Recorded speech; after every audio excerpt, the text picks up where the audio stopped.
que tiene sobre los productos de consumo, entiéndase la carne, el pan, y bueno, están hablando todo el tiempo de desacoplar los precios. Lo que yo hice simplemente es un cálculo de que con lo que recauda el gobierno de retenciones sobra dinero para comprar y entregar gratis todo el trigo y el maíz de consumo interno de la Argentina. Claro, claro. Y a partir de ahí, para algunos puede llegar a sonar como una propuesta, digo, inviable, ¿no? Claro, bueno, a ver, hay muchos que dicen es inviable. En realidad, estamos también exagerando la propuesta, que sea totalmente gratis, pero también es para demostrar el nivel de aporte que tiene el sector agropecuario en términos de retenciones, que en este caso alcanzaría para comprar todo el maíz, y cuando hablamos de todo el maíz no es solamente el maíz para consumo de carne o leche, por ejemplo, para tambos, para vacas, incluimos hasta el maíz de consumo interno que va para etanol, por ejemplo, y cuando hablamos de todo el trigo, es todo el trigo, no es trigo para pan, solamente es para galletita, pan dulce, masita, todo lo que te imagines.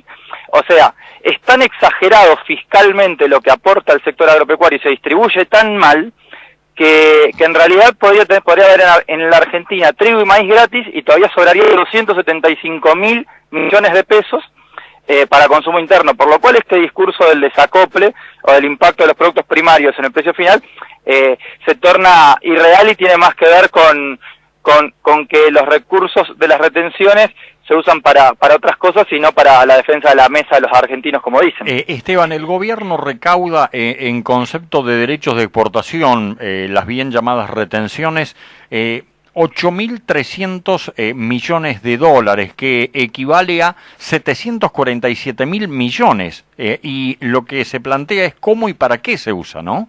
Tal cual.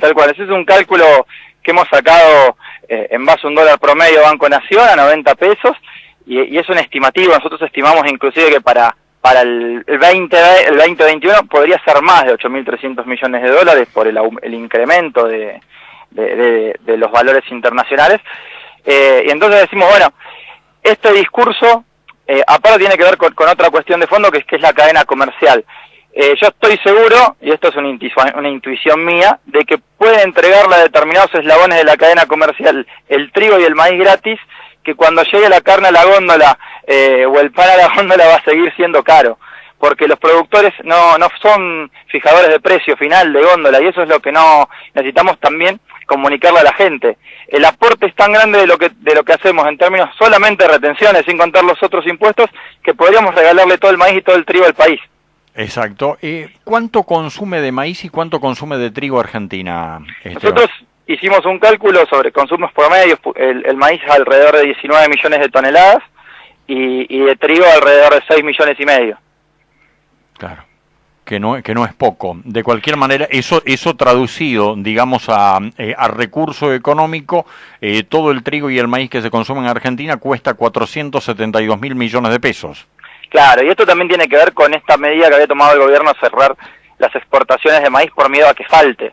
En realidad no tiene que cerrar las exportaciones de maíz cuando en maíz se producirá en la próxima campaña más de 50 millones de toneladas de maíz, afectando al mercado externo, cuando tiene los recursos para garantizarlo el mismo gobierno, y los recursos los ponen los productores. O sea que necesitamos que haya una mirada distinta hacia el sector agropecuario, también explicarle a la sociedad, que muchas veces nos tratan de vestir de enemigos o de malos en toda esta historia.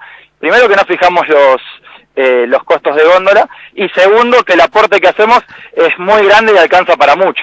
Claro. Esteban, ¿y vos tenés de esas estadísticas, tenés cuánto le aporta en particular el departamento de San Martín, o por lo menos nuestra región? Estamos hablando de la zona núcleo.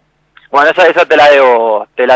Hay algunos cálculos que están regionalizados, pero te la debo, Antonio. Claro, pero es mucho dinero, es un alto porcentaje de esos valores que dábamos. Estamos hablando de niveles altísimos de producción. Digamos, si hacemos un cálculo, yo te puedo hacer un cálculo promedio, por ejemplo, de localidad, una localidad como la de Piamonte, que tiene 38.000 hectáreas de colonia, no todo suelo 1 o 2, pero si uno marca un promedio de 3 toneladas por hectárea, estamos hablando de un monto altísimo de recaudación vía soja solamente, o sea que los montos que nos imaginamos en nuestra zona que se van, son montos de más de 300, 400, 500, 600 millones de pesos por localidad. Claro, claro, claro. Coincidimos en esto, cuando hace muy poquititas semanas, reaccionaron los productores y establecieron esta medida de fuerza, entre comillas, a partir de ahí el gobierno es el que tuvo que dar marcha atrás, ¿no? Sí, sí, seguro. Eso, bueno, creo que fue una medida apresurada y fuera de tiempo y con poca información de parte del gobierno, donde primero dijo que quedaban 4 millones de toneladas de maíz, después dijeron que había 9, y después también poner en la escena que el gobierno está negociando con los exportadores, que son también otro de los sectores de la cadena que siempre se quedan con un pedazo de lo que le corresponde a los productores. Hoy, por ejemplo, en soja, y no es retención, es el sector del cártel, yo le digo, de los exportadores, se está quedando con entre 20 y 30 dólares, que son de los productores que tienen pisado el precio. Son 10 empresas que se ponen de acuerdo y hoy tienen pisado el precio en el mercado interno. En soja, que no es un producto de consumo de mercado interno, ¿no? Exactamente. Esta propuesta tuya de que el trigo y el maíz para consumo interno sea gratis, es decir, que si el pan y la carne no bajan, no será responsabilidad de los productores. ¿Tuvo rebote, tuvo repercusión? ¿Te hicieron de alguna manera comentarios, correcciones, observaciones? Sí, bueno, varios ya han llamado a algunos medios nacionales, periodistas, ha tenido bastante rebote. Después hay miradas desde los que te plantean la idea es buena pero es inviable, o desde esta cuestión de bueno, los recursos lo usan para otra cosa, pero lo que yo intentaba poner en escena, digo, exagerando con que se podría regalar, quiere decir que el Estado tiene recursos para garantizar el maíz y el trigo a valores por debajo de los valores de mercado interno, que son ya, para explicarle a la gente, son menores, mucho menores a los valores de mercado internacional. Claro, ahora, lo último como inquietud, ¿no? Vos planteás esto y es una propuesta muy abierta, muy generosa, que para algunos resulta inviable. Ahora, el pan y la carne están por las nubes, digo, y siguen aumentando. Sí, acá hay que poner dos escenarios. La carne ha aumentado muchísimo en los últimos tiempos. Si uno hace un comparativo internacional con países vecinos, seguimos teniendo la carne más barata. Acá el problema es que el salario y la capacidad de compra de la gente se quedó por el piso y no ha tenido correlación con los aumentos. Y también la gente como referencia es que cada vez que aumenta el combustible, en este mes ya van como 3, 4 aumentos, eso impacta directamente sobre los costos productivos de toda la cadena, porque para hacer carne se necesitan en la mayoría de los casos un mixer para darle comer a las vacas, y ese mixer anda a gasoil, y si aumenta el gasoil, eso termina impactando sobre el costo final, y el productor no termina siendo tampoco el que define esto. Sin duda, yo creo que lo que pasa en Argentina es que los salarios del común de la gente están muy retrasados, por lo cual un aumento de precios como se dio en la carne en los últimos meses, tiene un impacto altísimo sobre el consumo de la gente. Por eso también es que es importante poner propuestas que pongan en la escena, bueno, si vamos a actuar sobre la canasta básica, que le llegue el beneficio al laburante, ¿no? Exacto. Esteban, la última, ¿vas a estar recorriendo la zona por estos días?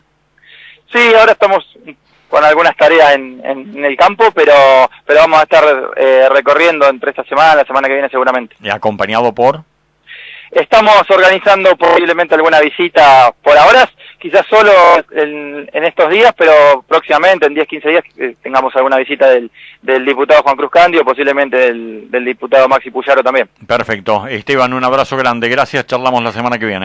Gracias a vos, Nochi. Un abrazo.